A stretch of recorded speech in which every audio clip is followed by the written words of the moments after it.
بسم الله الرحمن الرحيم. حميم. تنزيل الكتاب من الله العزيز العليم. غافر الذنب وقابل التوب شديد العقاب ذي الطول. لا إله إلا هو إليه المصير. ما يجادل في آيات الله إلا الذين كفروا فلا يغرك تقلبهم في البلاد. كذبت قبلهم قوم نوح والأحزاب من بعدهم. وهمت كل أمة برسولهم ليأخذوه. وجادلوا بالباطل ليدحضوا به الحق فأخذتهم. فكيف كان عقاب. وكذلك حقت كلمة ربك على الذين كفروا أنهم أصحاب النار. الذين يحملون العرش ومن حوله يسبحون بحمد ربهم ويؤمنون به ويستغفرون للذين آمنوا ربنا وسعت كل شيء رحمة وعلما فاغفر للذين تابوا واتبعوا سبيلك وقهم عذاب الجحيم. ربنا وأدخلهم جنات عدن التي وعدتهم ومن صلح من آبائهم وأزواجهم وذرياتهم إنك أنت العزيز الحكيم. وقهم السيئات ومن تق السيئات يومئذ فقد رحمته وذلك هو الفوز العظيم. Kwa jina la Mwenyezi Mungu mwingi wa rehema mwenye kurehemu. Hamim. Uteremsho wa kitabu umetoka kwa Mwenyezi Mungu mwenye nguvu mwenye kujua, anayesamehe dhambi na anayepokea toba, mkali wa kuadhibu, mwenye ukarimu, hakuna Mungu ila yeye, marejeo ni kwake. Hawazibishi ishara za Mwenyezi Mungu ila waliokufuru, basi kusikughuri wewe kutangatanga kwao katika nchi. Kabla yao walikadhibisha kaumu ya Nuhu na makundi mengine baada yao, na kila taifa lilikuwa na hamu juu ya mtume wao wamkamate, na walibishana kwa upotovu ili kuipindua haki. Kwa hivyo niliwakamata, basi ilikuwaje adhabu yangu. Namna hivi limwathibitikia makafiri neno la Mola wako mlezi ya kwamba wao ni watu wa motoni. Wale wanaobeba arshi na wanaoizunguka wanamsabihi na kumhimidi Mola wao mlezi, na wanamuamini na wanawaombea msamaha walioamini kwa kusema, Mola wetu mlezi, umekienea kila kitu kwa rehema na ujuzi, basi wasamehe waliotubu na wakaifuata njia yako, na waepushe na adhabu ya Jahannam. Mola wetu mlezi, na waingize katika bustani za milele ulizowaahidi, na uwape haya pia wale waliofanya mema miongoni mwa wazee wao na wake zao na dhuria zao. Hakika wewe ni mwenye nguvu mwenye hikma. Na waepushe na maovu, kwani umwapushaye maovu siku hiyo hakika umemrehemu, na huko ndiko kufuzu kukubwa. الله أكبر الله أكبر لا إله إلا الله. سورة غافر au Al-Mu'min imeteremka Makka. Sura hii imeanzia kama zilivyoanzia sura nyingi kwa harufi mbili katika harufi za alfabeti, na ikaanza kwa kutaja shani ya Qur'an iliyoteremka kutokana na mwenye nguvu, mwenye ujuzi, mwenye kusamehe madhambi, mwenye kukubali toba, mkali wa kuadhibu, mwenye ukarimu. Kisha ikaitia tauhidi, imani ya Mwenyezi Mungu mmoja, na kuacha kudanganyika na utawala ambao huenda makafiri wakawa nao, na ikawataka watu wakumbuke matokeo ya kaumu zilizokuwa kabla yao. Baada ya hayo sura imesimulia habari za wabebaji arshi na kusabihi kwao na madua yao, na ikaeleza hali ya makafiri na ghadhabu ya Mwenyezi Mungu juu yao. Na sura ikasimulia zaidi kuliko mara moja juu ya ishara za Mwenyezi Mungu na uweza wake katika nafsi zao na yaliyowazunguka ya mbinguni na kwenye ardhi, na neema zinazomiminikia kama inavyowaitia katika zaidi kuliko aya moja wamuamini Mwenyezi Mungu mmoja kwa kumwabudu yeye tu. Basi muombeni Mwenyezi Mungu mkimsafia dini yeye tu. Na alisema Mola wenu mlezi, niombeni nitakuitikieni. Huyo ndiye Mwenyezi Mungu Mola wenu mlezi, Mungu muumba wa kila kitu. Hapana Mungu isipokuwa yeye. Kama vile vile sura hii ilivyokusanya katika baadhi ya aya zake maneno ya kukumbusha siku ya mwisho, na waonye siku inayokurubia, wakati nyoyo zitakapofika kooni nao wamejaa huzuni. Na sura imesimulia kidogo katika kisa cha Musa alayhi salam pamoja na Firauni, na hasa walioamini katika watu wa Firauni. Na sura ikahitimishia kwa kuwataka watu watembee katika ardhi waone yaliyowafika kaumu zilizokuwako kabla yao, na vipi ulikuwa mwisho wa ghururi zao kwa ilmu walizokuwa nazo. Na ilipowafikia adhabu ya Mwenyezi Mungu walisema, tunamwamini Mwenyezi Mungu pekee, na tunawakanya hao miungu tuliokuwa tukimshirikisha nao. Lakini hao wameamini baada ya kushapita wakati, lakini imani yao haikuwa yenye kuwafaa wakati ambao wamekwisha iona adhabu yetu. Na huo ndio mwendo wa Mwenyezi Mungu kwa viumbe vyake, wala hutakuta mabadiliko katika mwendo wa Mwenyezi Mungu. Na inaposhuka adhabu, hapo ndipo watapohasiri makafiri. Hamim, yani H na M, harufi mbili katika harufi za alfabeti zinazoanzia sura hii kwa mpango wa Qur'ani katika baadhi ya sura, kuashiria kwamba hii Qur'ani imeundwa na maneno hayo hayo wanayotumia wanadamu, nayo juu ya hivyo imewashinda kuleta mfano wake. Hii Qur'ani imeteremshwa kutokana na Mwenyezi Mungu mwenye nguvu, mwenye kushinda, mwenye kuvizunguka vitu vyote kwa ujuzi wake, naye ni mwenye kupokea toba ya wenye kutubia, na mkali wa kuadhibu, mwenye neema nyingi. Hapana wa kuabudiwa kwa haki isipokuwa yeye peke yake, ni kwake peke yake ndiyo marejeo na mafikio. Hawazibishi ishara za Mwenyezi Mungu zenye kuonyesha dalili zake ila walio makafiri. Basi asikuhadae huku kutangatanga kwao katika nchi, ukadhani kuwa Mwenyezi Mungu kawasahilishia mambo yao juu ya ukafiri wao. Kabla ya hawa walikufuru kaumu ya Nuhu na makundi mengine yaliyojumuika kuwapinga mitume baada ya kaumu yake Nuhu, na hao wakawana pupa ya kumletea shari mtume wao wamtie nguvuni, na wakawa wanajadiliana katika upotovu usiokuwa na ukweli wowote, ili kwa upinzani wao wapate kuipindua haki iliyokwisha thibiti. Basi mimi nikawashika, nikawatia katika adhabu ya kuongolea mbali. Hebu angalia ilikuwa adhabu yangu juu yao.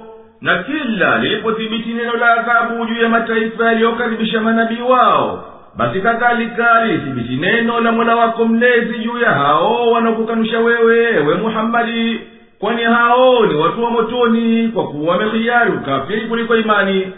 Malaika wanaobeba arshi na wenye kuizunguka wanamtakasa mwenye kumiliki mambo yao na mlezi wao, wanamtakasa kutokana na kila upungufu kwa mtakaso uliolingana na sifa zake, na wanamuamini na wanamuomba maghfira waghfirie waumini, huku wakisema, ewe Mola wetu mlezi, rehema yako imeenea kila kitu na ujuzi wako umezunguka kila kitu, basi yasamehe makosa ya waliorejea kwako na wakaifuata njia yako, na waepushe na adhabu ya motoni.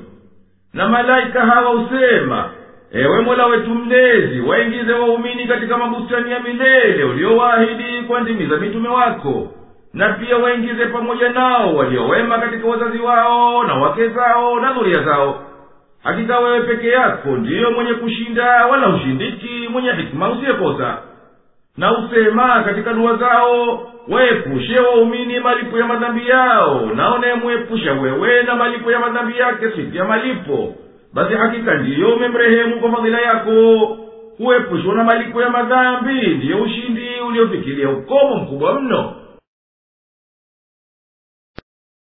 innal ladhina kafaru yunadawna lamaqtullahi akbaru min maqtikum anfusakum idh tud'auna ila al-iman fatakfurun. qalu rabbana أمتنا اثنتين وأحييتنا اثنتين فاعترفنا بذنوبنا فهل إلى خروج من سبيل. ذلكم بأنه إذا دعي الله وحده كفرتم وإن يشرك به تؤمنوا فالحكم لله العلي الكبير.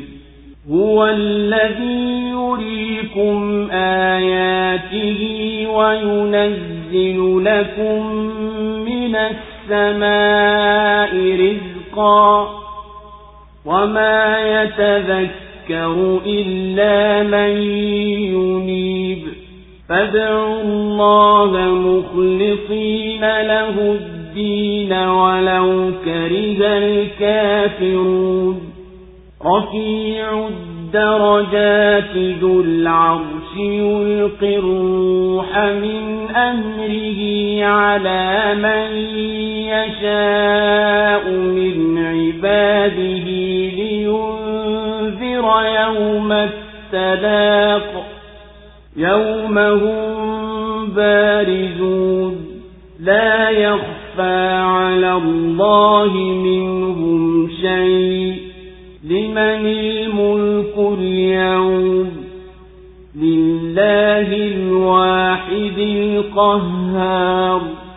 اليوم تجزى كل نفس بما كسبت لا ظلم اليوم إن الله سريع الحساب.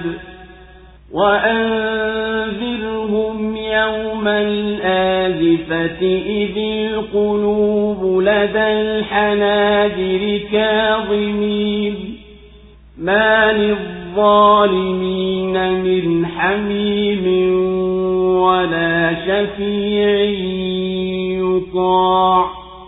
يعلم خائنة الأعين وما تخفي الصدور. والله يقضي بالحق والذين يدعون من دونه لا يقضون بشيء إن الله هو السميع البصير.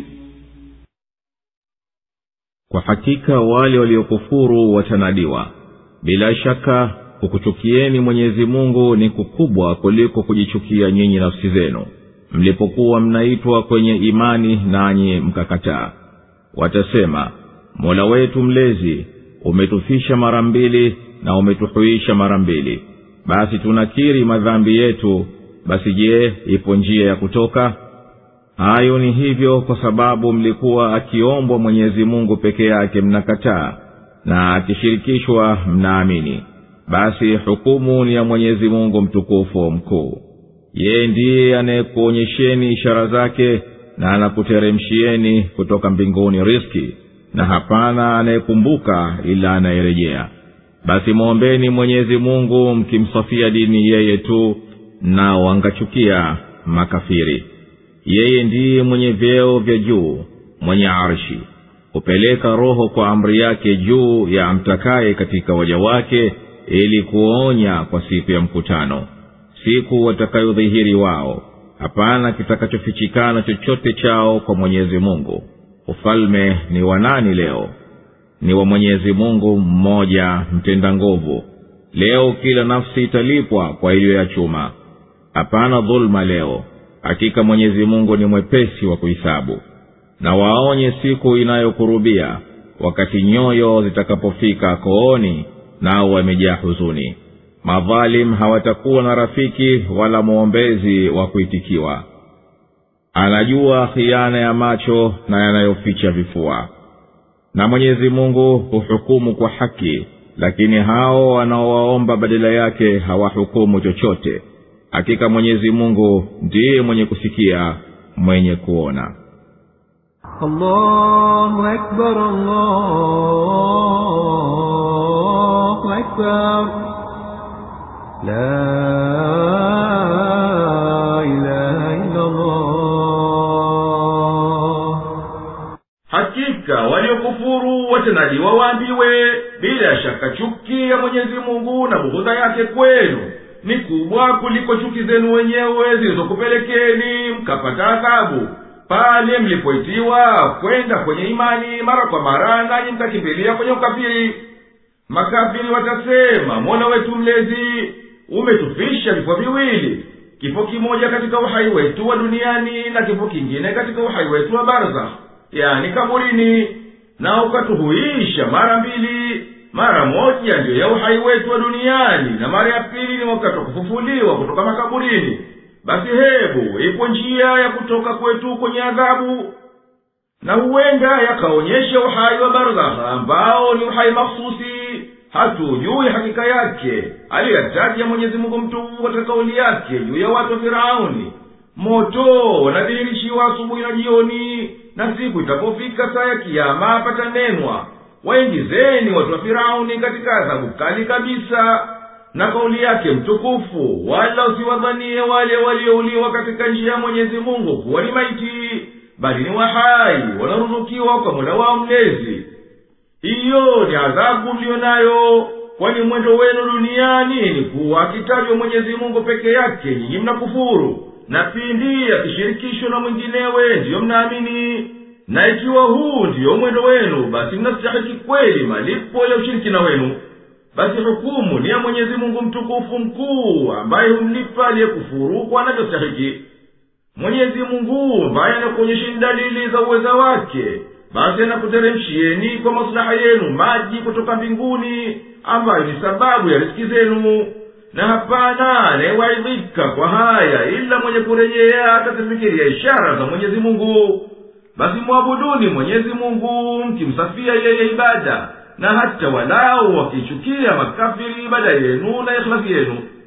Mwenyezi Mungu mwenye vyeo vya juu, mwenye arshi, huteremsha wahi kwa hukumu yake na amri yake juu ya anayemteua katika waja wake, ili awaonye watu adhabu ya kwenda kinyume na mitume siku kukutana viumbe vyote, siku ya hisabu watapotokeza watu wazi. Hapana lifichikanalo kwa Mwenyezi Mungu. Watakuwa wakijisikilizanisha wao kwa wao wito na utisha, ufalme wa nani leo? Na jawabu ya kukata wa Mwenyezi Mungu mmoja, mwenye kutengeka kwa hikma, aliyepita mipaka kwa nguvu zake. Leo tunailipa kila nafsi kwa iliyotenda. Hapana dhulma leo kwa kupunguziwa ujira au kuzidishiwa mateso. Hakika Mwenyezi Mungu ni mwepesi kuhisabu kwake, basi hachelewi na wakati wake. Ewe Muhammadi, waonye siku ya kiyama ipo karibu, siku zitakapokuwa nyoyo zipo kooni kwa wingi wa hofu, zimejaa majonzi haziwezi hata kuyaelezea.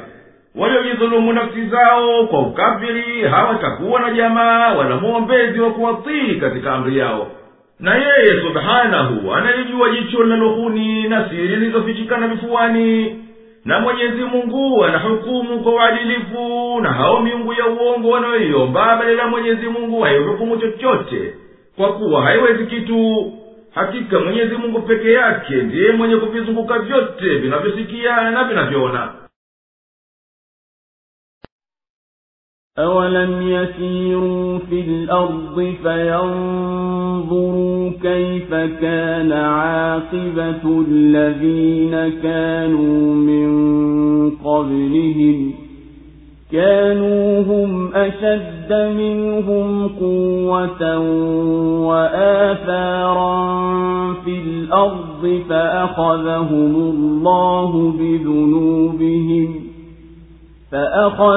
اللَّهُ بِذُنُوبِهِمْ وَمَا كَانَ لَهُم مِّنَ اللَّهِ مِن وَاقٍ ذَلِكَ بِأَنَّهُمْ كَانَتْ تَأْتِيهِمْ رُسُلُهُم بِالْبَيِّنَاتِ فَكَفَرُوا فَأَخَذَهُمُ اللَّهُ إِنَّهُ قَوِيٌّ شَدِيدُ الْعِقَابِ وَلَقَدْ أَرْسَلْنَا مُوسَى بِآيَاتِنَا وَسُلْطَانٍ مُبِينٍ إِلَى فِرْعَوْنَ وَهَامَانَ وَقَارُونَ فَقَالُوا سَاحِرٌ كَذَّابٌ فَلَمَّا جَاءَهُم بِالْحَقِّ مِنْ عِندِنَا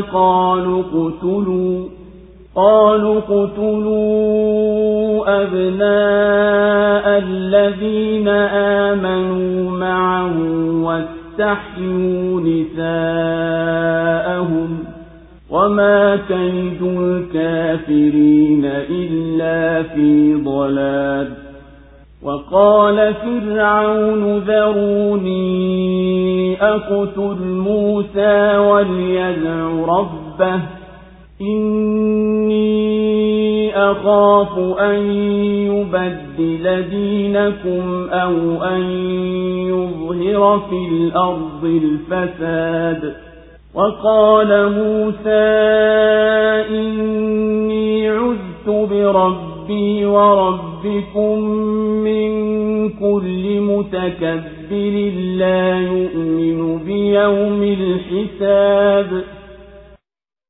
Kwani hawatembei katika ardhi wakaona jinsi ulivyokuwa mwisho waliokuwa kabla yao, au walikuwa wamewazidi hawa kwa nguvu na athari katika nchi, na Mwenyezi Mungu aliwatia mkononi kwa sababu ya madhambi yao, na wala hapakuwa wa kuwalinda na Mwenyezi Mungu. Hayo ni kwa sababu walikuwa wanawajia mitume wao kwa hoja zilizo wazi, lakini wakawakataa. Ndipo Mwenyezi Mungu akawakamata. Bila shaka yeye ni mwenye nguvu, mkali wa kuadhibu. Na kwa yakini tulimtuma Musa pamoja na ishara zetu na uthibitisho ulio wazi kumwendea Firauni na Haamana na Karun, wakasema, huyu ni mchawi mwongo mkubwa. Basi alipowaletea haki inayotoka kwetu, walisema, waueni watoto wanaume wa wale waliomwamini na wawacheni hai wanawake wao, na haviwi vitimbi vya makafiri ila katika upotovu. Na Firauni akasema, niachieni nimuue Musa, naye amwite Mola wake mlezi. Mimi nachelea asije kubadilishieni dini yenu, au akatangaza uharibifu katika nchi. Na Musa akasema, mimi najikinga kwa Mola wangu mlezi na Mola wenu mlezi anilinde na kila mwenye jeuri asiyeamini siku ya hisabu. Allahu Akbar, Allahu Akbar, la ilaha illa Allah. Kwani hao washirikina wamekaa kitako tu, wala hawatembei katika ardhi wakaiona vipi ilikuwa hali ya mataifa yaliyokuwa kabla yao?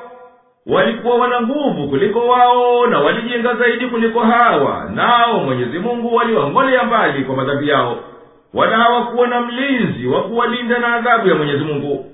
Na adhabu hiyo iliwateremkia kwa sababu ilikuwa watume wao wakiwajia na dalili zilizo wazi, nao wakazikataa. basi Mwenyezi Mungu akafanya haraka kuwapelekea adhabu ya kuwang'oa. Hakika yeye ana nguvu kubwa mno na amefikiria ukomo katika kuadhibu.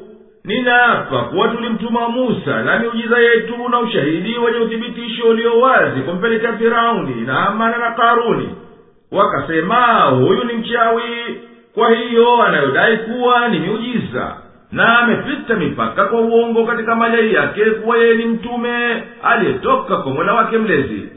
Musa alipowaletea haki kutoka kwetu, Firauni na wafuasi wake waliokuwa pamoja naye walisema, waueni watoto wa kiume wa hao walioamini pamoja naye na wawachilieni wahai binti zao. Na vitimbi vya makafiri haiwi ila kuondoka na kuangamia na kupotea. Na Firauni akasema, nachilieni ni muwe Musa, naye na mwite huyo Mola wake mlezi amwokoe kwangu. Hakika mimi nahofia sije huyo akegeuza dini yenu enyi watu wangu, au akaeneza fitna katika nchi. Na Musa akamwambia Firauni na watu wake, hakika mimi nimejilinda na mwenye kumiliki mambo yangu, ambaye ndiye alinilea na ndiye mwenye kumiliki mambo yenu pia, na mwenye kukuleni nyinyi kwa neema zake na hisani zake. Nimejilinda na kila anayejivuna na kutakabari asiyeiamini siku ya hisabu. وقال رجل مؤمن من آل فرعون يكتم إيمانه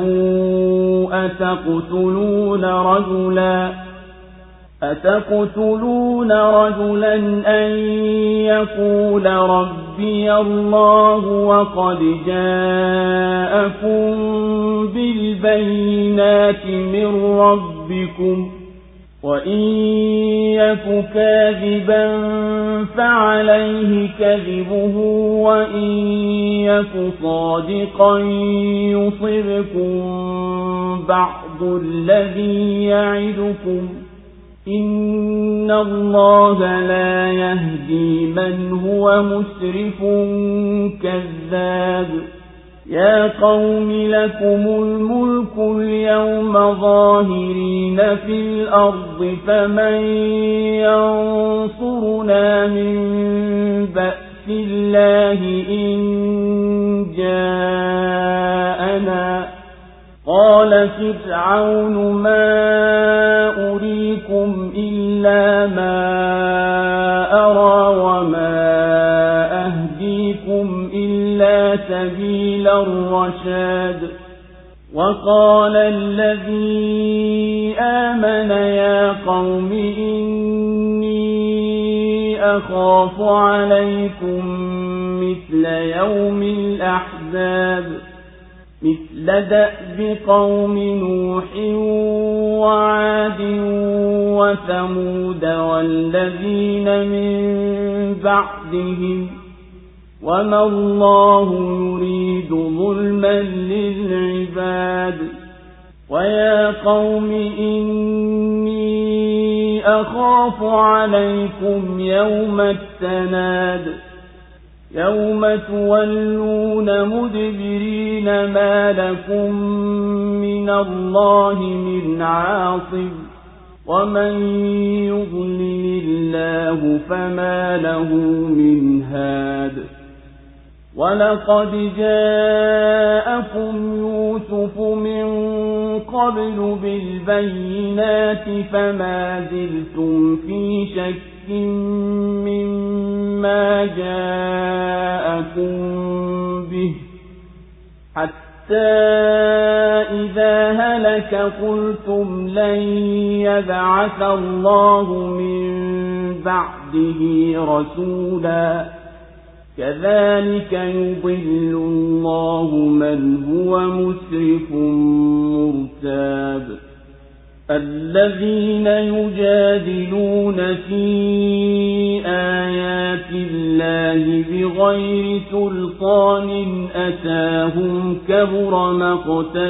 عند الله وعند الذين آمنوا كذلك يطبع الله على كل قلب متكبر جبار وقال فرعون يا هامان ابن لي صرحا لعلي أبلغ أسباب السماوات فأطلع إلى إله موسى وإني لأظنه كاذبا وكذلك زين لفرعون سوء عمله وصد عن السبيل وما كيد فرعون إلا في تباب. Na akasema mtu mmoja muumini aliyekuwa mmoja katika watu wa Firauni aliyeficha imani yake, mtamuua mtu kwa sababu anasema Mola wangu mlezi ni Mwenyezi Mungu, na hali naye amekujieni na hoja zilizo wazi, na akiwa yeye mwongo basi uongo wake ni juu yake mwenyewe, na akiwa mkweli yatakufikieni baadhi ya hayo anayokuahidini. Hakika Mwenyezi Mungu hamuongoi apindukiaye mipaka, mongo mkubwa. Enyi watu wangu, leo mna ufalme, mmeshinda katika nchi, basi ni nani atakayenisaidia kutuokoa na adhabu ya Mwenyezi Mungu kama ikitufikia? Firauni akasema, sikupeni shauri ila ile niliyoiona, wala sikuongozeni ila kwenye njia ya uongofu. Na akasema yule aliyeamini, enyi watu wangu, hakika mimi nakuhofieni mfano wa siku za makundi, mfano wa hali ya watu wa Nuhu na Adi na Thamud na wale wa baada yao, na Mwenyezi Mungu hataki kuwadhulumu waja. Na enyi watu wangu, hakika mimi nakuhofieni siku ya mayowe, siku mtakapogeuka kurudi nyuma, hamtakuwa na wakukulindeni kwa Mwenyezi Mungu. Na mwenye kuhukumiwa na Mwenyezi Mungu kupotea, basi huyo hana wakumongoa. Na alikwisha wajieni Yusuf zamani kwa dalili zilizo wazi, lakini nyinyi mliendelea katika shaka kwa yale aliyokuleteni, mpaka alipokufa mkasema, Mwenyezi Mungu hataleta kabisa mtume baada yake. Kama hivyo Mwenyezi Mungu humwacha kupotea anayepindukia mipaka katika maasi, anayejitia shaka. Hao ambao wanajadiliana katika ishara za Mwenyezi Mungu pasipo ushahidi wowote uliowafikia, ni chukizo kubwa mbele ya Mwenyezi Mungu na mbele walioamini. Hivi ndivyo Mwenyezi Mungu apigavyo muhuri juu ya kila moyo wa jeuri anayejivuna. Na Firauni akasema, ewe Hamana, nijengee mnara ili nipate kuzifikia njia za mbinguni, ili nikamwone Mungu wa Musa, na kwa hakika mimi bila shaka namjua kuwa ni mwongo tu. Na hivi ndivyo Firauni alivyopambiwa ubaya wa vitendo vyake, na akazuiliwa njia, na vitimbi vya Firauni havikuwa ila katika kuangamia tu. Allahu Akbar, Allahu Akbar, la ilaha illa Allah. Akasema mtu mmoja muumini anayeficha imani yake katika watu wa Firauni, akiwasemeza watu wake, mnataka kumuua mtu kwa sababu anasema Mungu wangu naye mwabuduni Mwenyezi Mungu, naye amekuleteni dalili zilizo wazi zinazotokana na mwenye kumiliki mambo yenu na mlezi wenu. Na akiwa yeye mwongo, basi uongo wake ni juu yake yeye peke yake, balaa ya uongo wake itamwangukia mwenyewe. Na akiwa ni mkweli, baadhi ya adhabu wanazotahadharisha nazo zitakuteremkieni nyinyi. Hakika Mwenyezi Mungu hamwafikishi njia ya wokovu mwenye kupita mipaka aliye mwongo mno. Enyi watu wangu, leo nyinyi mnao ufalme, nani watu wa juu katika nchi ya Misri, wala hapana mwinginewe. Lakini nani atakukingeni na adhabu ya Mwenyezi Mungu pindi kitujia? Firauni akasema, sikwambieni rai ila ambayo mimi mwenyewe ninayoitakidi, na sikuongozeni kwa rai hii ila njia ya uongofu. Akasema yule mtu aliyeamini katika watu wa Firauni, enyi watu wangu, hakika mimi nakuhofieni sikufikieni siku kama ile siku walipojikusanya watu makundi mbalimbali kuwapinga mitume wao, mfano wa ada ya kaumu Nuhu na Adi na ya Thamudi na mataifa mengine yaliyokuja baada yao. wala Mwenyezi Mungu hataki kuwadhulumu waja wake. Na enyi watu wangu, mimi nakuhofieni siku viumbe watakapopigiana makelele, siku mtakapokimbia kurudi nyuma. Hapana kukingeni na Mwenyezi Mungu. Na mwenye kuachiliwa na Mwenyezi Mungu kupotea, kwa kuwa anamjua kuwa amehiari upotovu kuliko uongofu, basi hatakuwa na mwongozi wa kumwongoa. Ninaapa, bila shaka alikwisha kujieni Yusuf na ishara zilizo wazi, nanyi hamkuacha kuwa na shaka na hayo aliyokuja nayo kwenu, mpaka alipokwisha kufa mkasema, Mwenyezi Mungu hatoleta tena mtume mwingine baada ya Yusuf. Mfano wa potovu kama huu mbaya, Mwenyezi Mungu mwacha kupotea yule aliyepindukia mipaka, mwingi wa mashaka na wasiwasi. Wanaobishana juu ya ishara za Mwenyezi Mungu bila ushahidi wowote uliowajia, humkirihisha mno na kumchukiza Mwenyezi Mungu na waumini kwa yale majadiliano aliyoyatilia muhuri. Mfano wa muhuri huu wa Mwenyezi Mungu anaupiga juu ya kila moyo uliotakabari juu ya viumbe wenzake na ukataka kuwatawala. Na Firauni akasema, ewe Hamana, nijengee jengo refu, nifikirie njia za mbinguni nipate kumwona huyu Mungu wa Musa. Na mimi nina hakika huyu ni mwongo, kwa anavijidai kuwa yeye ati ni mtume. Mfano wa pumbavu la uongo kama hivi Firauni alipambiwa uovu wa vitendo vyake, hata akaviona mwenyewe kuone vizuri, na akazuilika na njia ya haki kwa kuhiari mwenyewe njia ya upotovu. Na havikuwa vitendo vya Firauni ila katika upotovu tu.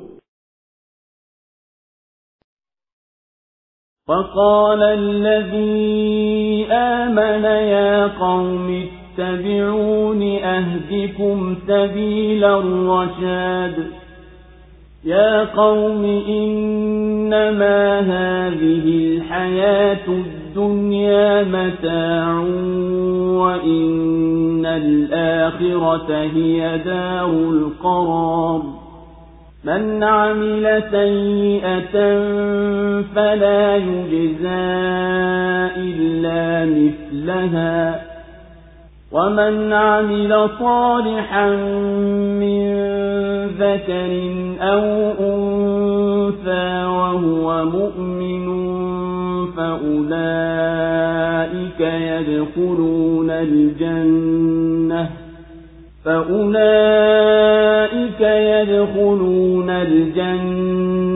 يرزقون فيها بغير حساب ويا قوم ما لي أدعوكم إلى النجاة وتدعونني إلى النار تدعونني لأكفر بالله وأشرك به ما ليس لي به علم وأنا أدعوكم إلى العزيز الغفار لا جرم أن ما تدعونني إليه ليس له دعوة في الدنيا ولا في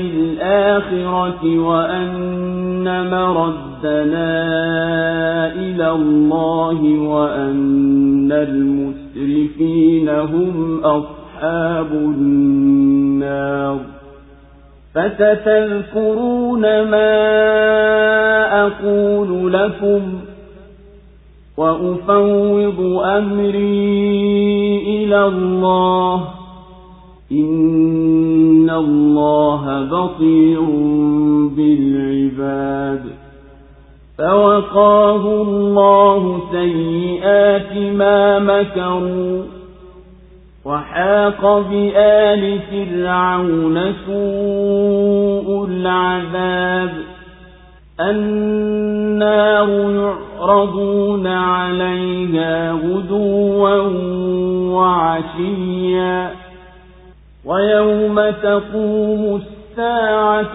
أدخلوا آل فرعون أشد العذاب وإذ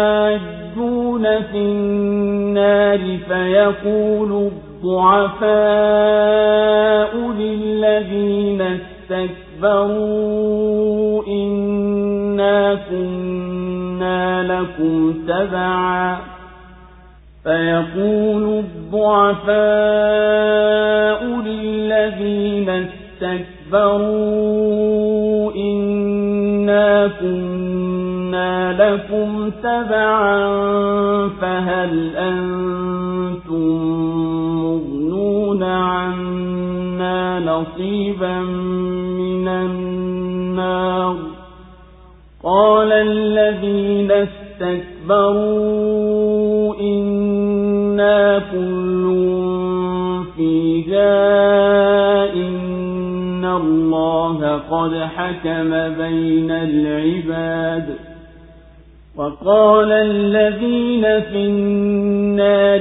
لخزنة جهنم ادعوا ربكم يخفف عنا يوما من العذاب قالوا أولم تك تأتيكم رسلكم بالبينات قالوا بلى قالوا فادعوا وما دعاء الكافرين إلا في ضلال.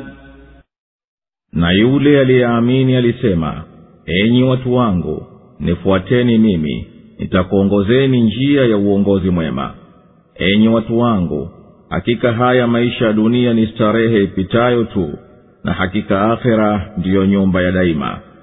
Mwenye kutenda uovu hatalipwa ila sawa na huo uovu wake, na anayetenda wema akiwa mwanamume au mwanamke naye ni muumini, basi hao wataingia peponi waruzukiwe humo bila hisabu. Na enyi watu wangu, kwa nini mimi nakuiteni kwenye uokofu nanyi mnaniita kwenye moto? Mnaniita nimkufuru Mwenyezi Mungu na nimshirikishe na yule ambaye simjui, nami nakuiteni kwa mwenye nguvu mwenye kusamehe. Bila shaka mnayeniita kumwabudu hastahiki wito duniani wala akhera, na hakika marejeo yetu ni kwa Mwenyezi Mungu, na wanaopindukia mipaka ndiyo watu wa motoni. Basi mtayakumbuka ninayokuambieni, nami namkabidhi Mwenyezi Mungu mambo yangu. Hakika Mwenyezi Mungu anawaona waja wake. Basi Mwenyezi Mungu akamlinda na ubaya wa hila walizozifanya, na adhabu mbaya itawazunguka watu wa Firauni. Wanaonyeshwa moto asubuhi na jioni, na itapofika saa ya kiyama patasemwa, waingizeni watu wa Firauni katika adhabu kali kabisa. Na watapohojiana huko motoni, wanyonge watawaambia waliojitukuza, hakika sisi tulikuwa wafuasi wenu, basi je, hamtuondolei sehemu ya huo moto? Watasema waliojitukuza, hakika sote sisi tumo humo humo, kwani Mwenyezi Mungu kesha hukumu baina ya waja. Na walio motoni watawaambia walinzi wa Jahannam, mwombeni Mola wenu mlezi atupunguzie walau siku moja ya adhabu. Nao watasema, je, hawakuwa kikufikieni mitume wenu kwa hoja zilizowazi? Watasema, kwani?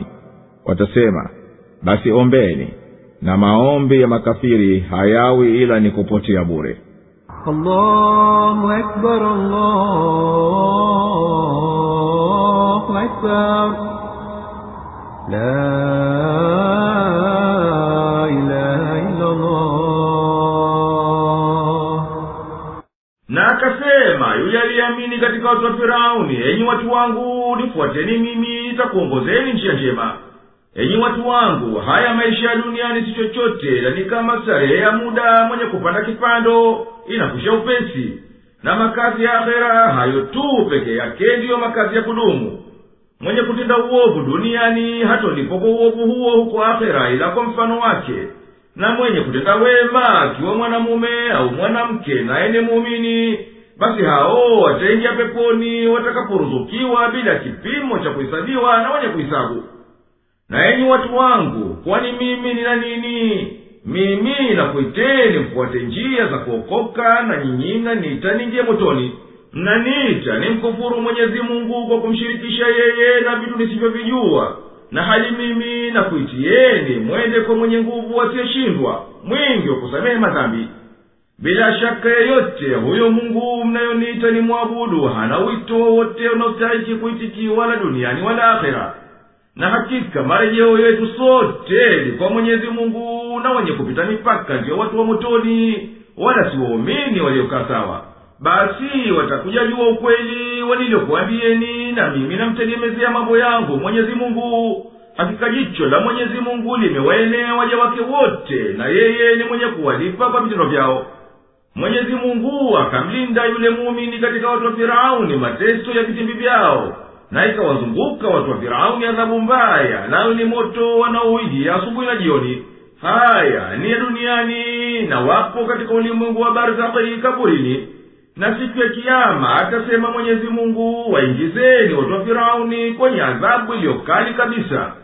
Ewe Muhammadi, watajie pale wanapozozana watu wa motoni humo, wakawa waliokuwa wanyonge, nao ni wafuasi, wakiwaambia wanaotakabari nao ni maraisi, sisi tulikuwa duniani ni wafuasi wenu. Basi je, hamtuchukuli baadhi ya adhabu ya moto? Na waliotakabari waseme, hakika sote sisi tumo humu, sisi na nyinyi.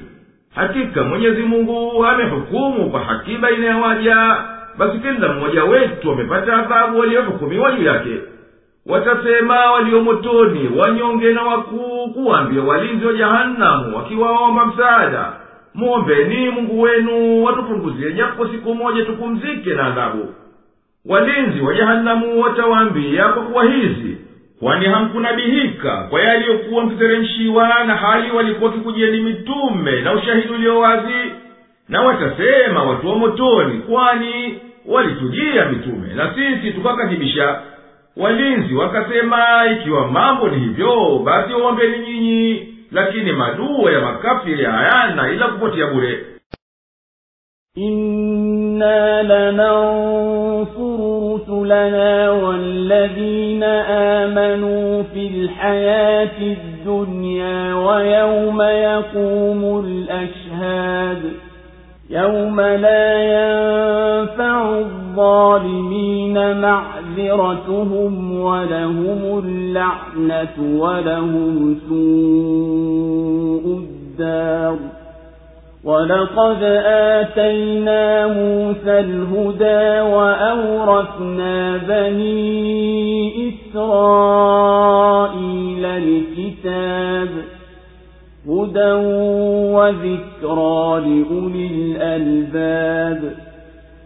فاصبر إن وعد الله حق واستغفر لذنبك وسبح بحمد ربك بالعشي والإبكار.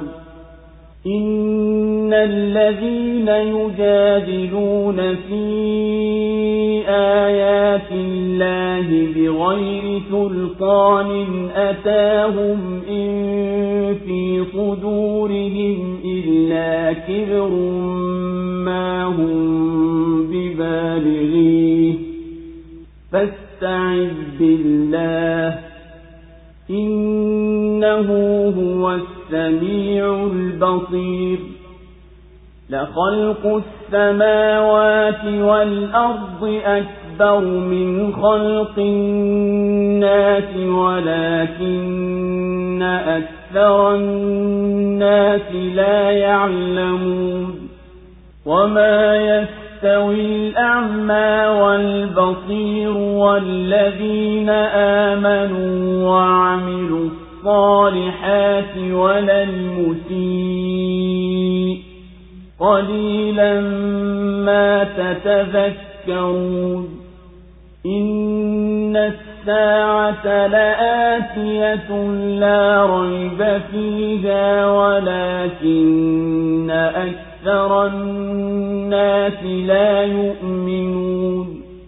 وقال ربكم ادعوني أستجب لكم إن الذين يستكبرون عن عبادتي سيدخلون جهنم داخرين. hakika bila shaka sisi tunawanusuru mitume wetu na walioamini katika uhai wa duniani na siku wataposimama mashahidi, siku ambayo hautawafaa madhalimu udhuru wao, nao watapata laana na watapata makazi mabaya kabisa.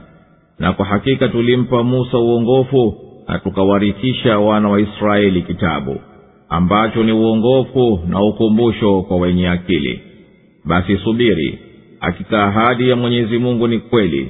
Naomba msamaha kwa dhambi zako na umtakase Mola wako mlezi kwa kumhimidi jioni na asubuhi.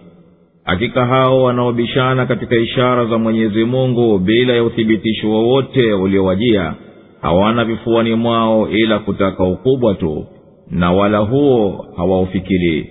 Basi jikinge kwa Mwenyezi Mungu, hakika yeye ni mwenye kusikia, mwenye kuona. Bila shaka kuumba mbingu na ardhi ni kukubwa zaidi kuliko kuwaumba watu, lakini watu wengi hawajui. Na kipofu na mwenye kuona hawalingani, na walioamini na watendao mema hawalingani na muovu. Ni machache mnayoyakumbuka. Hakika saa itafika, nayo haina shaka, lakini watu wengi hawaamini. Na Mola wenu mlezi anasema, niombeni nitakuitikieni.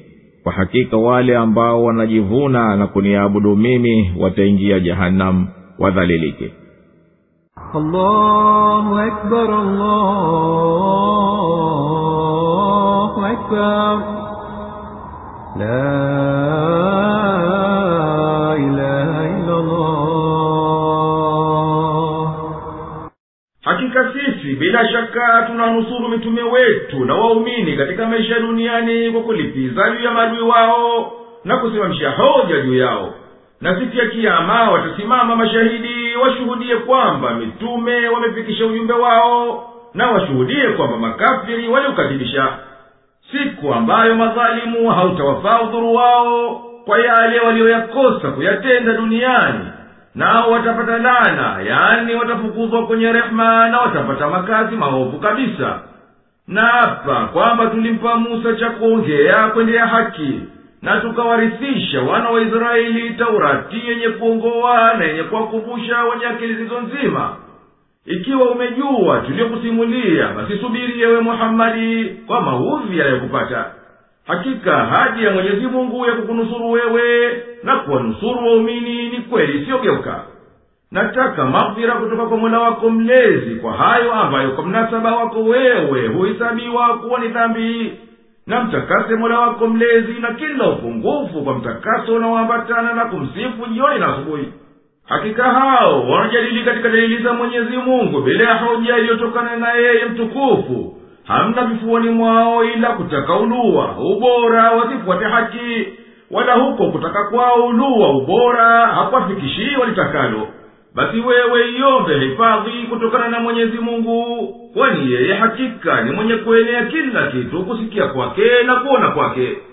Ninaapa bila shaka kuziumba mbingu na ardhi ni jambo kubwa zaidi kuliko kuumba watu, lakini wengi wa watu wametupa elimu wakawa hawaamini kufufuliwa juu ya kukubali kwao kwamba yeye ndiye muumba mbingu na ardhi.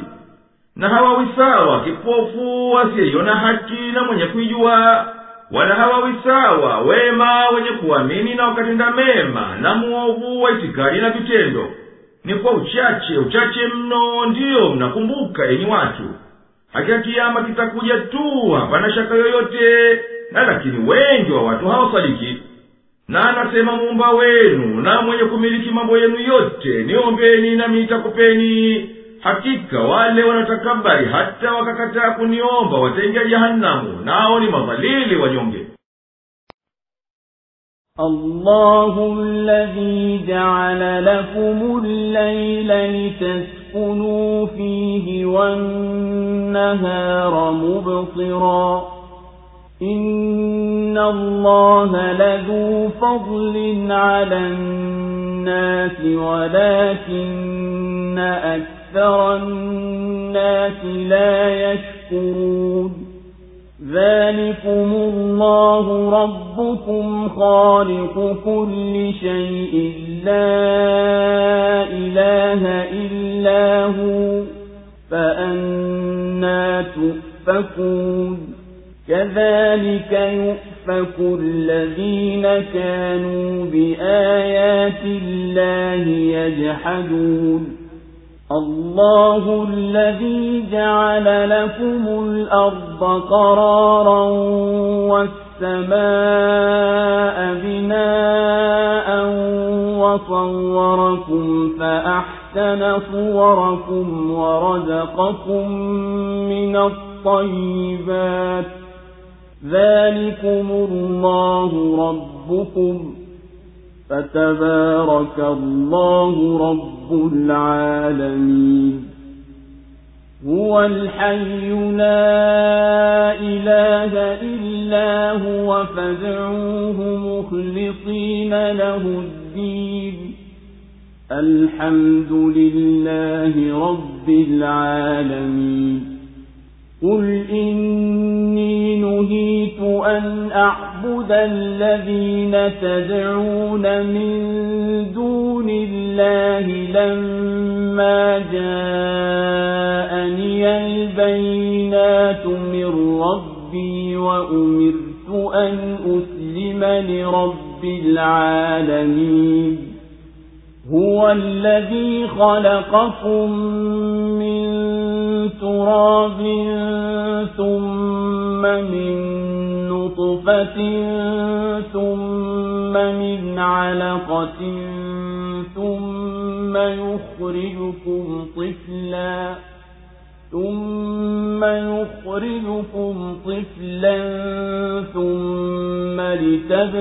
لتبلغوا أشدكم ثم لتكونوا شيوخا ومنكم من يتوفى من قبل ولتبلغوا أجلا مسمى ولعلكم تعقلون هو الذي يحيي ويميت فإذا قضى أمرا فإنما يقول له كن فيكون Mwenyezi Mungu aliyekufanyieni usiku ili mpate kutulia humo na mchana wa kuonea. Hakika Mwenyezi Mungu bila shaka ni mwenye fadhila juu ya watu, lakini watu wengi hawashukuru. Huyo ndiye Mwenyezi Mungu, Mola wenu mlezi, muumba wa kila kitu.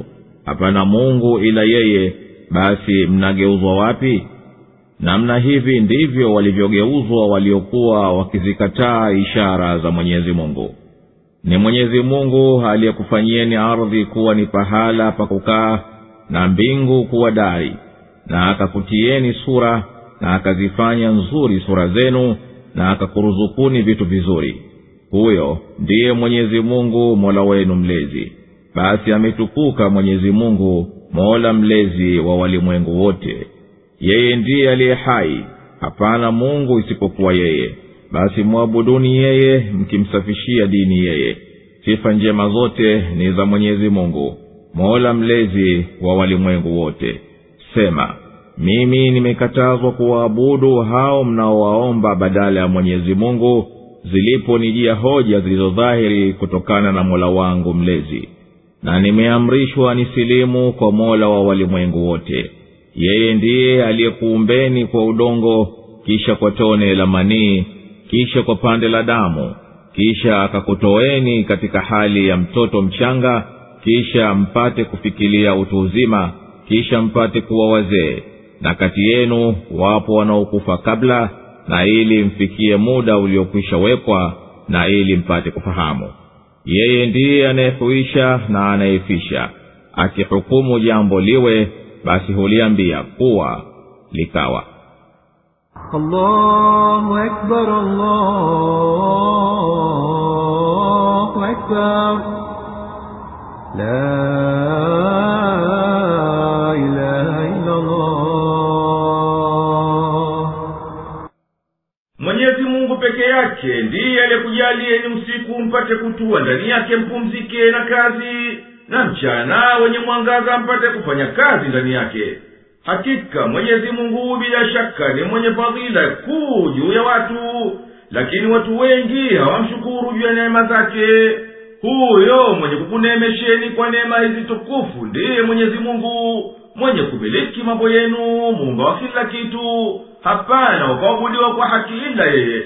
Basi mtaelekea wapi kwa ibada mkimwacha yeye? Mfano wa kukengeuka huku kuiacha haki kuendea upotovu walikengeuka waliokuwa kabla yenu, wakazikanya ishara za Mwenyezi Mungu na wakazikataa. Ni Mwenyezi Mungu peke yake ndiye aliyekufanyieni ardhi iwe ni pahala panaposilieni maisha yenu, na mbingu zikawa ni jengo lililoshikamana, na akakadiria kukumbeni nyinyi, akazitengeneza sura zenu, na akakujalieni na umbo zuri lililonyoka, na akakuruzukuni katika vitu vya halali mnavyoviona vitamu.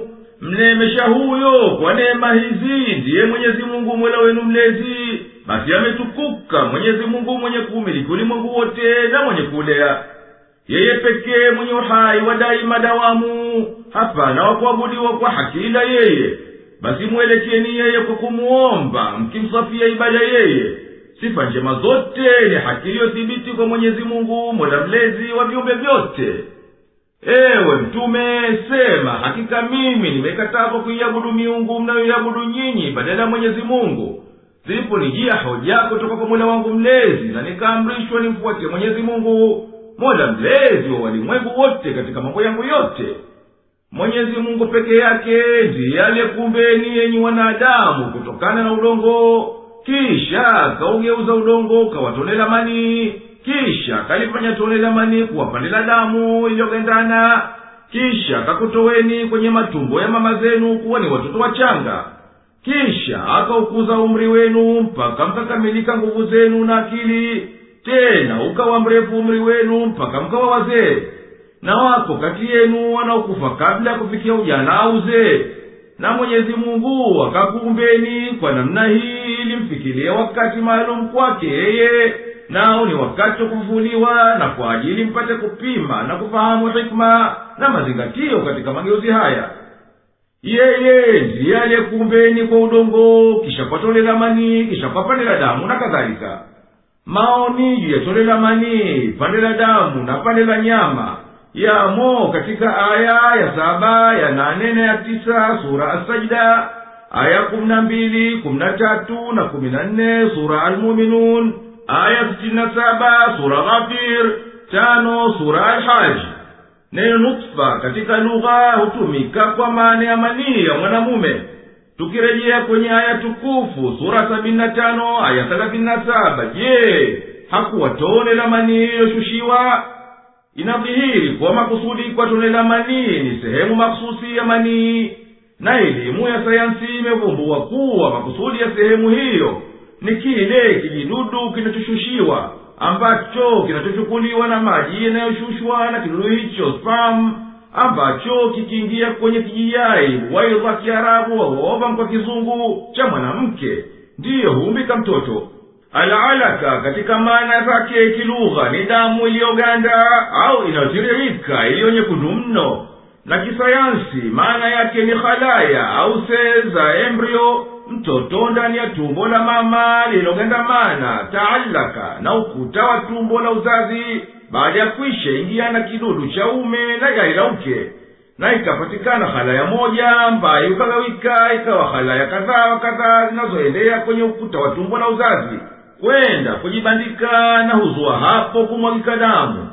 Al-mudgha huyo ni mtoto katika mageuzi yake baada ya kutoka kuwa al-alaqa, yani baada ya kushikamana na ukuta wa tumbo la uzazi na kuviringana bila sura maalum, na huzungukwa na vifuniko, na hubaki katika hali hiyo wiki chache hivi mpaka yafanyike mafupa. Na mudgha ambayo imefasiriwa kama pande la nyama ina khalaya zenye umbo maalum, na hizo ndizo zinakuwa mtoto. Na khalaya zisiyokuwa na umbo maalum, na hizi huzunguka sehemu ile iliyotimia umbo lake, na kazi yake ni kulinda na kutoa chakula.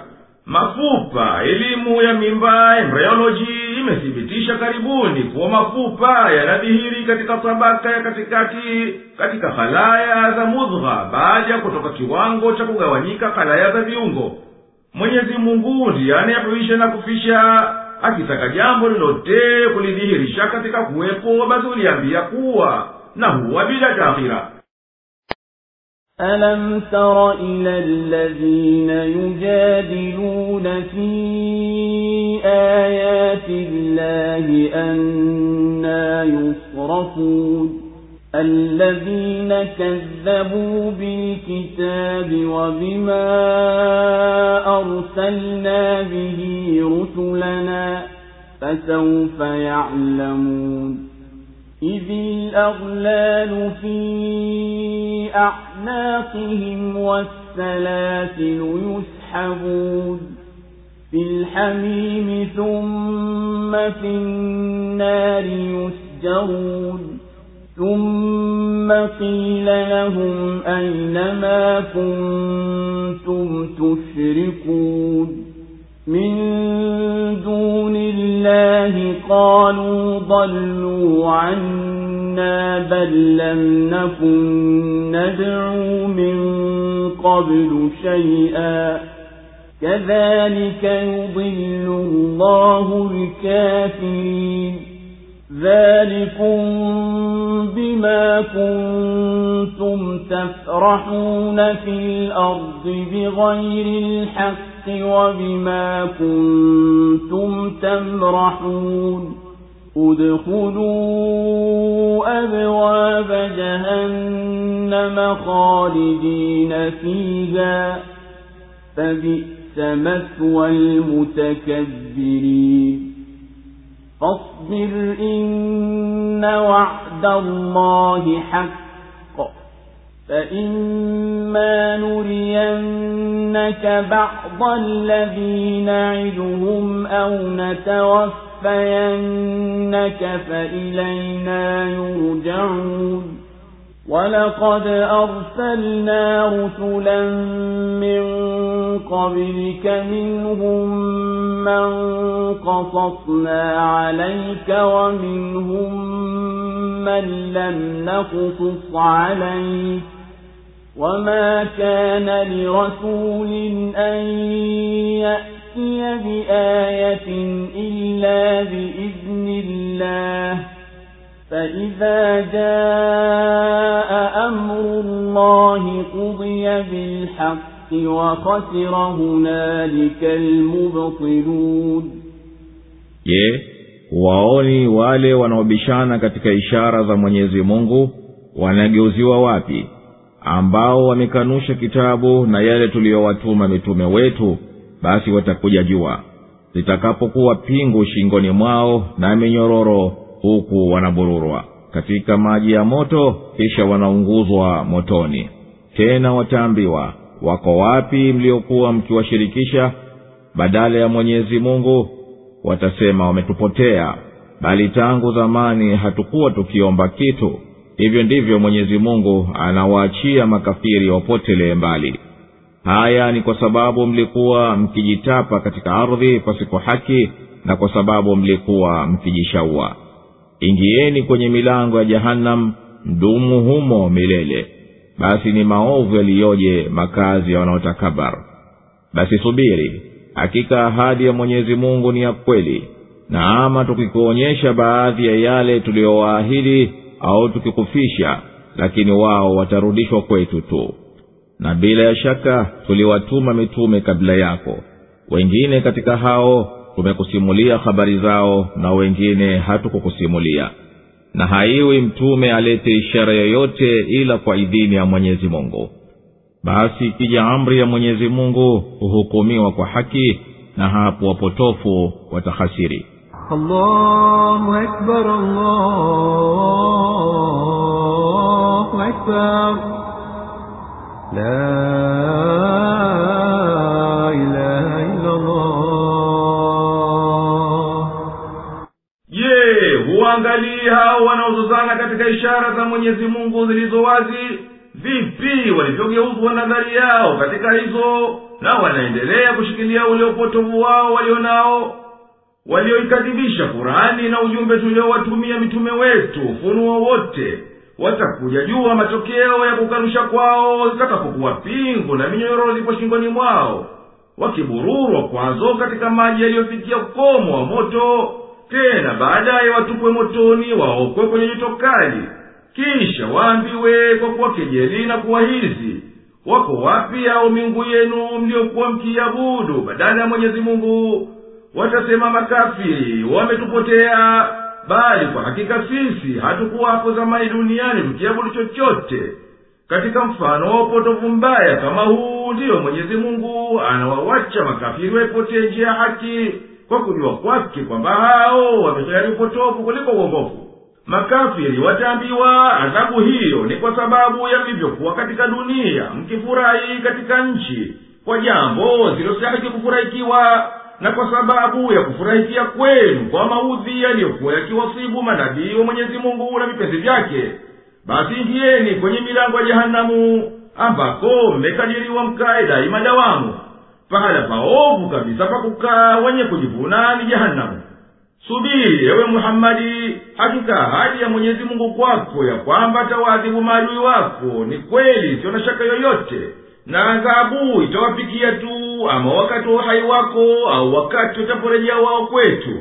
Wakiacha baadhi ya adhabu tunayowahadharisha nayo katika uhai wako, basi na ikiwa tutakufisha, basi utarejea kwetu, nasi tutawahesabia waliokuwa wakiyatenda. Ninaapa bila shaka tuliwatuma mitume wengi kabla yako wewe, wengine tumekuzungumzia habari zao na wengine hatukukuzungumzia habari zao. Wala haikuwa mitume yote kuleta muujiza ila kwa pendavyo Mwenyezi Mungu na kutaka kwake. Hawezi kuleta kwa nafsi yake tu, wala kwa watakavyo watu wake. Na inapokuja amri ya Mwenyezi Mungu kuleta adhabu duniani au akhera, wanahukumiwa kwa uadilifu, na wakati huo wapotovu huwa ndio wenye kukhasiri. الله الذي جعل لكم الأنعام لتركبوا منها ومنها تأكلون ولكم فيها منافع ولتبلغوا عليها حاجة في صدوركم وعليها وعلى الفلك تحملون ويريكم آياته فأي آيات الله تنكرون أفلم يسيروا في الأرض فينظروا كيف كان عاقبة الذين من قبلهم كانوا أكثر منهم وأشد قوة وآثارا في الأرض فما أغنى عنهم ما كانوا يكسبون فلما جاءتهم رسلهم بالبينات فرحوا بما عندهم من العلم وحاق بهم ما كانوا به يستهزئون فلما رأوا بأسنا قالوا آمنا بالله وحده وكفرنا بما كنا به مشركين فلم يك ينفعهم إيمانهم لما رأوا بأسنا سنة الله التي قد خلت في عباده وخسر هنالك الكافرون. Mwenyezi Mungu aliyekujalieni nyama hoa mifugo ili muwapande baadhi yao na muwale baadhi yao, na katika hao mnayo manufaa kadhaa wa kadhaa, na mnapata kwao haja ziliomo vifuani mwenu, na mnachukuliwa juu yao na juu ya merikebu. Naye anakuonyesheni ishara zake. Basi ishara gani za Mwenyezi Mungu mnazozikataa? Kwani hawatembei katika ardhi wakaona ulikuwaje mwisho waliokuwa kabla yao? Wao walikuwa wengi kuliko hawa, na wamewashinda kwa nguvu na athari katika nchi, wala hayakuwafaa hayo waliokuwa wakiachuma. walipowajia mitume wao kwa dalili zilizo wazi, walijitapa kwa elimu waliokuwa nayo, basi akawazunguka waliokuwa wakiyafanyia maskhara. Walipoiona adhabu yetu walisema, tumemwamini Mwenyezi Mungu kuwa ni wa pekee, na tunaikataa miungu tuliokuwa tukishirikisha naye. Lakini imani yao haikuwa yenye kuwafaa kitu wakati ambao wamekwisha iona adhabu yetu. Huu ndio mwendo wa Mwenyezi Mungu uliokuwa kwa waja wake, na hapo waliokufuru walihasiri. Allahu Akbar, Allahu Akbar, la ilaha illa Allah. Mwenyezi Mungu ndiye aliyekudhalilishieni ngamia mpate kuwapanda wengine na wengine mwale, na mnapata kwao manufaa mengi mbali ya kuwapanda na kuwala, na ili mpate kufikiria haja zenu mnazishughulikia nafsi zenu, kama kuburura mizigo na kuibeba na kadhalika. Na juu ya ngamia ambaye ni katika nyama hoa, na juu ya merikebu mnajipatia nyinyi wenyewe na mizigo yenu. Mwenyezi Mungu anakuonyesha dalili zake, basi hebu na pia dalili gani katika hizo mnazozikataa? Na hizo dalili zenyewe ziwazi, hawezi kuzikataa yeyote mwenye akili hata kidogo. Je, kwani hao watu wamekaa tu hawazunguki ulimwenguni wakaona ulikuwaje mwisho wa wale waliokuwa kabla yao, walivyohilikishwa na wakaangamizwa? Hao walio kabla yao walikuwa wengi kwa kuwahisabu kuliko wao, na walikuwa na nguvu na waliathiri kwa majenzi na maendeleo kushinda wao. Hapana kilichowakinga na adhabu ya Mwenyezi Mungu katika hayo walioyachuma, si mali wala nguvu wala utawala. Basi mitume wao walipowajia mataifa haya kwa sharia na miujiza iliyokuwa wazi, hayo mataifa yalifurahi na kujitapa kwa kuwa wao ati wana elimu za dunia, na wakawafanyia maskhara mitume. Ikawateremkia adhabu waliohubiria mitume na hali wao wakiukejeli. Mataifa haya yalipoona adhabu imekuwa kali walisema, tumemsadiki Mwenyezi Mungu pekee na tumewakataa miungu ambao kwa sababu yao tulikuwa washirikina. Imani yao haikuwafaa kitu wakati walipokushaona ukali wa adhabu yetu. Mwenyezi Mungu alikwenda mwendo ule ule aliokuwa akienda nao waja wake, nao ni kutokubali imani wakati wa kuteremka adhabu, na makafiri ndiyo waliohasiri wakati wa kuteremka adhabu.